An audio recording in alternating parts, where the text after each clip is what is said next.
وہ سب میرے گرد بکریوں کے غلے کی طرح گھیرا ڈالے ہوئے تھے، مگر اس کے باوجود جب میں امر خلافت کو لے کر اٹھا تو ایک گروہ نے بیعت توڑ ڈالی اور دوسرا دین سے نکل گیا، اور تیسرے گروہ نے فسق اختیار کیا۔ گویا انہوں نے اللہ کا یہ ارشاد سنا ہی نہ تھا کہ یہ آخرت کا گھر ہم نے ان لوگوں کے لیے قرار دیا ہے جو دنیا میں نہ بے جا بلندی چاہتے ہیں، نہ فساد پھیلاتے ہیں، اور اچھا انجام پرہیزگاروں کے لیے ہے۔ ہاں ہاں، خدا کی قسم،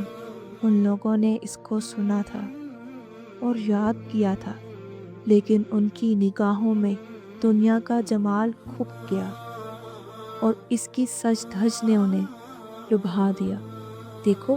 اس ذات کی قسم جس نے دانے کو شگافتہ کیا اور ذی روح چیزیں پیدا کی، اگر بیعت کرنے والوں کی موجودگی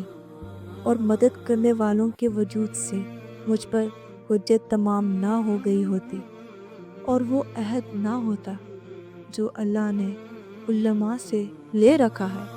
کہ وہ ظالم کی شکم پوری اور مظلوم کی گرسنگی پر سکون و قرار سے نہ بیٹھیں، تو میں خلافت کی باغ دوڑ اسی کے کندھے پر ڈال دیتا